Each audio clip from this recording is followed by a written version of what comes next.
गुरुर्ब्रह्मा गुरुविष्णु गुरुदेव महेश्वर गुरुरेव परं ब्रह्मं तस्मै श्री गुरुवे नमः। अखण्डमण्डलाकारं व्याप्तयेनं चराचरं तत्पदं दर्शितं येनं तस्मै श्री गुरुवे नमः। तस्मै श्री गुरुवे नमः। तस्मै श्री गुरुवे नमः। ओम नमो भगवते वासुदेवाय नमः। ओम नमः श्री गणेशाय नमः। ओम श्रीमद्भागवत महापुराण सप्तम स्कंद तृतीय अध्याय। गोविंद गोविंद गोविंद पदु गलुछि मकरंद से मकरंद पान करी हेले तरिले ब्रज नारी हेले तरिले ब्रज नारी से ब्रज नारी कपयरे मन मथाउ निरंतरे मन मथाउ निरंतरे मो मन निरंतरे थाउ हा कृष्ण बोली जीव जाऊ हा कृष्ण बोली जीव जाऊ हा कृष्ण बोली जाऊ जीव मते उद्धार राधाधव मते उद्धार राधाधव। ओम हिरण्यकशी पुरतप बड़ी जगत पाए ताप देखी विधाता देले बर एही चरित तृतीयर। नारद वाच सुण पांडव चूड़ामणि हिरण्यकशिपु कहानी अनुज मरणर तापे मन निश्चल कला तपे अजय अमर शरीर पाई साधिबी वेदवर गृहे उपेक्षी तप पार्थे गृहे उपेक्षी तप अर्थे मिलिला मंदर पर्वते बसी पर्वत गुहा मध्ये तपस्य कला जोग साध्ये होइबे त्रिभुवन राजा सर्वे करिबे मते पूजा एमंत कल्पे तार मने रिपु नथिब थिबे त्रिभुवने ऊर्ध्वे जेबेनी कर तोली गगने चाहिला निरोली पाद अंगुष्ठे मही चापी देह रहिला शून्य व्यापी पिंगल जटा शिरे साजे प्रलयर विप्राय तेजे ताहार घोर तप चाहिए स्वर्गे मिलिले देवे जाई सते बरस देव मते तपे रहिला दृष्ट चित्ते क्षुधा पिपासा कला दूर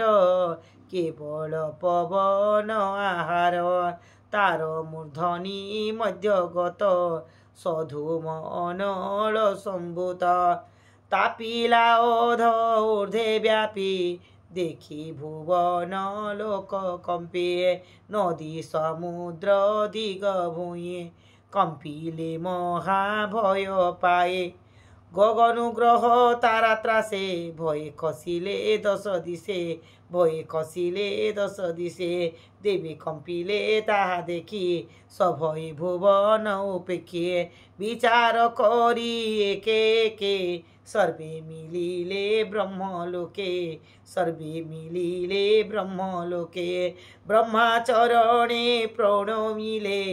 अनेक मते स्तुति कले अनेक मते स्तुति कले ब्रह्माचरणे प्रणमिले देवावाचं हि धाता जगत ईश्वर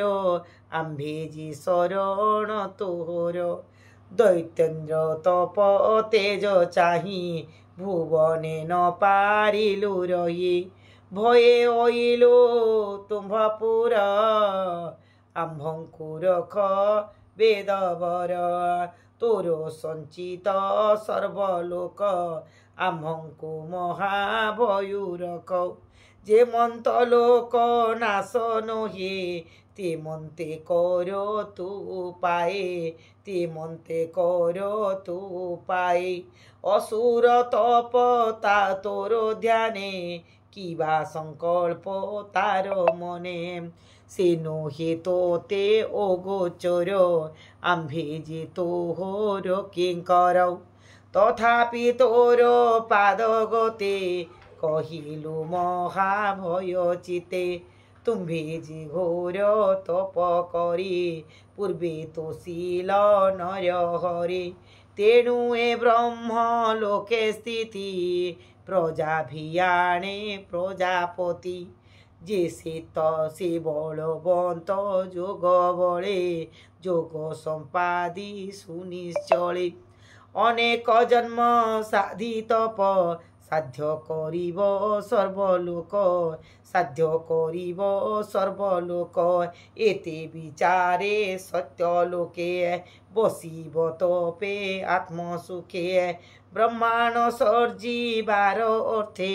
श्रेय विभूति क्षमजुते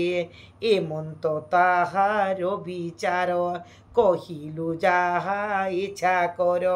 एमंत वेद वाक्य शुणी संगते भृगु दक्ष घेनिए अपरे जेते ब्रह्म मुनि घेनी चलिले पद्मजोनि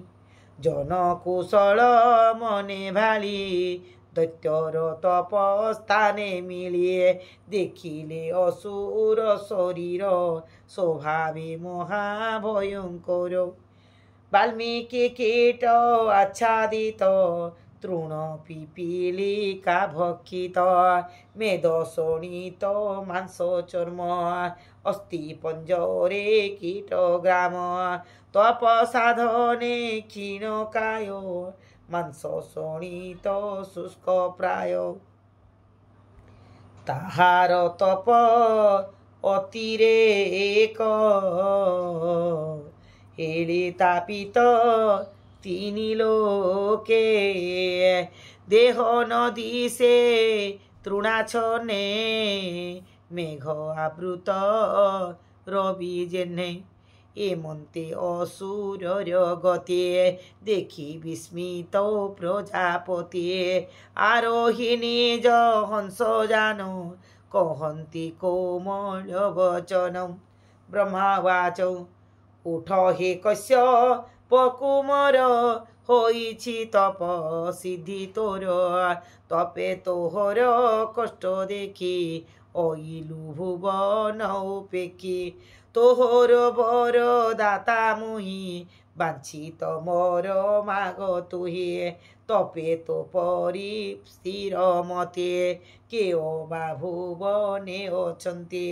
अद्भुत देखिली मु तते तो समनाहान्ति जगति मांस भक्षित कीट जुथे प्राण अछई अस्ति गते पूर्वे जे थिले मुनि जने तप आचरी घोर बने तोहर प्राय के अछन्ति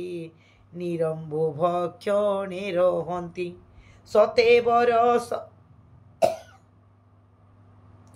सतेबरस देव मते तप साधिलु ए जगते भूत भविष्य वर्तमाने देखिला नाही त्रिभुवने दुस्सह तप ए तोहर मन वचने ओ गोचर तो तपनिष्ठा दृढ़ चित्ते स्वभावे जेणिलु तु मते सिद्ध तोहर तप दीक्षा मो मागता मने जेबा इच्छा देवलोकंक दर्शने निष्फल नुहे मर्त्यजने नारदवाच एमंत कहि ताकु वाणी दयासा गर कुश पाणी तक्षणे कमंडलु जल करे चिले ताऊ पर कीट वाल्मीक भक्ष्य देहि तक्षणे दिव्य रूप होई सर्वस पूर्ण कलेवर वज्रहू कठिन शरीर युवा बयस सुगठन युवती मन विमोहन तप्त कांचन प्राय देहि तिजे अनल रूप बही लोचन घसी चाहे बेगे धाता को देखे शून्य मार्गे धाता को देखे शून्य मार्गे हंस वाहन रूप चाही नमिला दंड प्राय होए ब्रह्मार दर्शन उत्सवे कर अंजलि ब्रह्मार दर्शन उत्सवे निष्ठुर तपर प्रभावे कर अंजलि शिरे देई लोम रम पुलक तनु होए आनंदे अश्रु गद गदे पुस्तुति करई पद्मपादे हिरण्यकशिपुवाच नमस्ते प्रभु वेदपति त्रिलोक्यतो रकीरते कल्प अंतरे काल बोले घोर अंधार एसयोले निज शरीर तेज पुंजे लोक प्रकाशो आत्मा रोजे आत्म त्रिगुण माया घोरे सर्जई पालई संघरे तेणु त्रिगुण धाम जुते हे देवराय नमस्तुते हे देवराय नमस्तुते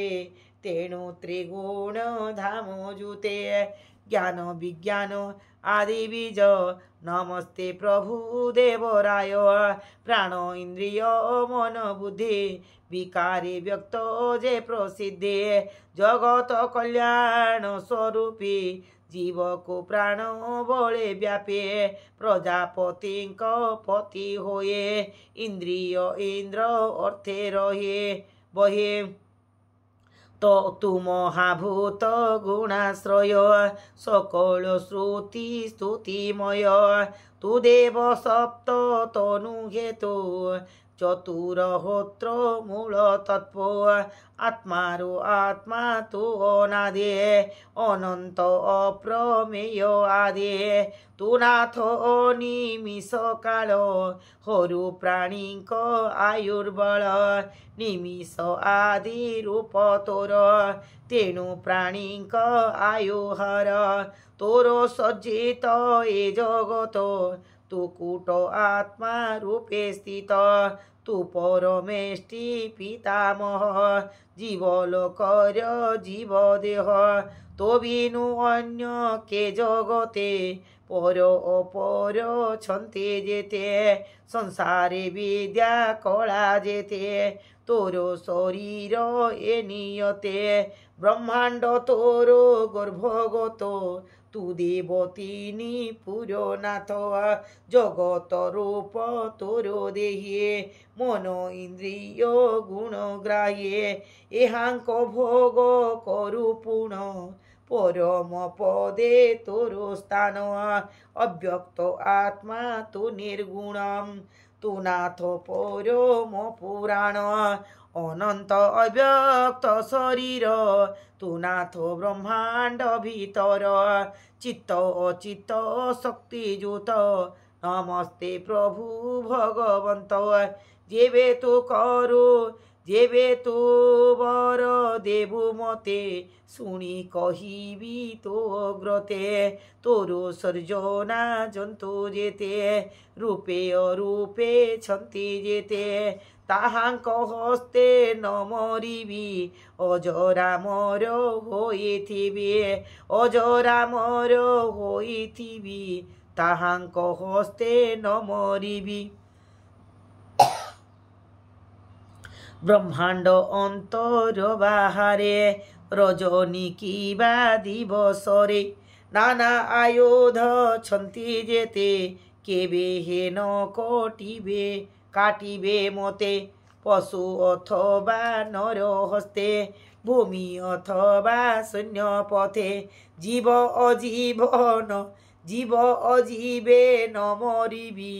नित्य निर्भय मु बंचिबी सुर असुर सर्पाघाते वियोग न करिबे मते समर मोर तुले बोले केही नहिबे एसयले होइबी त्रिभुवने राजा सर्वे करिबे मते पूजा दिगपालंक मध्य गते तोहर महिमा जे मन्ते मो तप महिमा प्रभाव केबे हे विनाश नहिब एमन्ते ब्रह्मार सम्मुखे बर मागिला आत्मसुखे करो अंजलि शिरे देये ब्रह्मार श्रीमुख को चाहिए ब्रह्मार श्रीमुख को चाहिए करो अंजलि शिरे देये भणई दास जगन्नाथ सप्तम स्कंदे भागवत नारद युधिष्ठिर वाणी शुनि संसारु तर प्राणी इति श्रीमद्भागवते महापुराणे पारमहंस्यां संहितायां सप्तम स्कंदे हिरण्यकशिपः वरदाचनं नाम तृतीयोऽध्याय समाप्त।